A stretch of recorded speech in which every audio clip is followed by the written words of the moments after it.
India on Friday held the second phase of polling for the general election.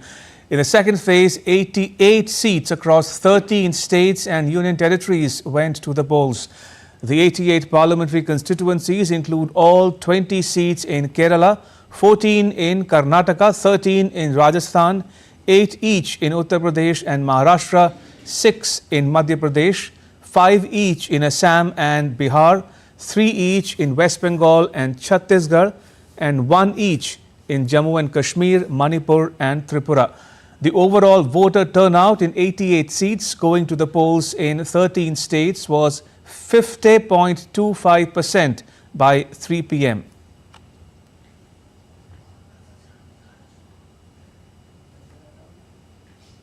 Right, joining me from Nanded in Maharashtra is my colleague Yogesh Sheetal. Yogesh, what's the latest you can share with us about the polling where you are?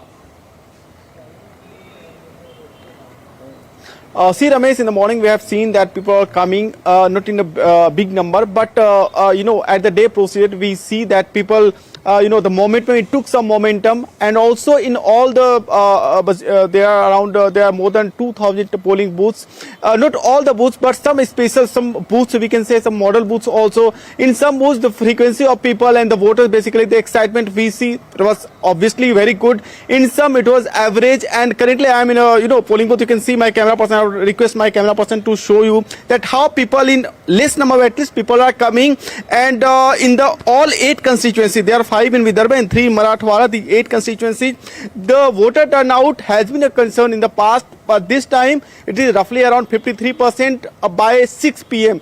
Time is also, I think the final figure would be out by the election commission, so it remains to be seen that what will be the final turnout. But we can see that people have definitely used their franchise, and the preparations also by different administration, also election commission, to ensure that voter turnout would be a better, at least at this point in time in this election. So we can expect the election commission to release the figures so that we could exactly understand what are the figures. But yes, excitement was there. Young voters, we see a lot of young voters. They are just exercising their duties, their rights also. So the figure can be good. And yes, there was no any untoward incident. There were 29 sensitive booths in Nanded, particular Nanded constituency. There is no report of any kind of untoward incident or any kind of disturbances. Preparations were adequate. Preparations were already made. So currently you can see the festival is currently going on in a very smooth and very comfortable climate environment. Yeah. Yogesh, having spent the last few days in Marathwada region as a whole, in Maharashtra and Nanded in particular, what's the sense you get? What's the mood like in the camps of various political parties and their candidates in Nanded and elsewhere in the Marathwada region?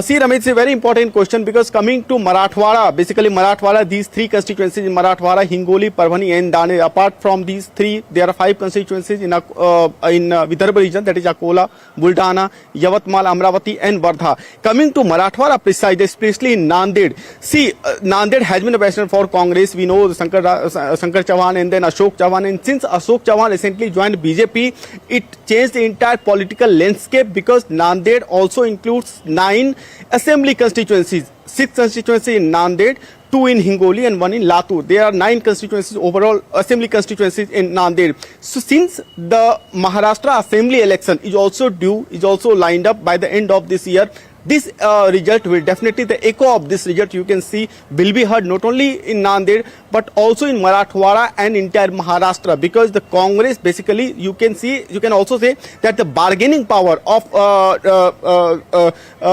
the leaders, basically they are involved, particularly Ashok Chauhan, will definitely get impacted. Apart from that, coming to other, on 3 seats there is a direct face-off between 2 factions of Shiv Sena, that is Yavatmal, Buldana and Hingoli. In these 3 seats, Shiv Sena, both factions of Shiv Sena, Uddhav Balasaheb Thackeray and Shiv Sena led by Eknath Shinde, there is a direct face-off. Apart from Shiv Sena, we know also that there is a split in NCP also, NCP Sharad Chandra Pawar and NCP led by Ajit Pawar. So there are multiple parties set up, and at the same time, in the meantime, we can see that Vanchit Bahujan Aghadi led by Prakash Ambedkar has made the entire political fight very interesting, because they have fielded their candidates in 7 seats out of 8 seats. In 1 seat, one seat. There is other leader, but yes, on 7 seats they are contesting. Now, why it is important? Because in 2019 we had seen that Prakash Ambedkar had contested on 2 seats, Akola and Solapur. In those seats, what happened?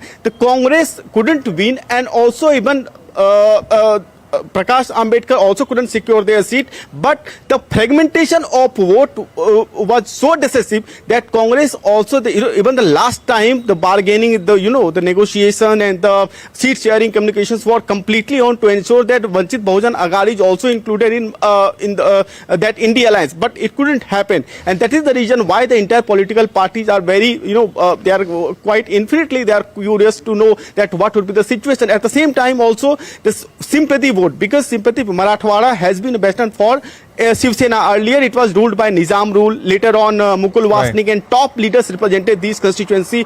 Later on, since the emergence of Bala Saheb Thackeray, after the emergence of Bala Saheb Thackeray, Shiv Sena just dominated the entire seat. Now since Shiv Sena has split, now the sympathy and silent vote of sympathy will decide the entire fate of the region. So this is multiple factors are there, Ramesh, at this point. Fascinating, absolutely fascinating. Yogesh, thank you.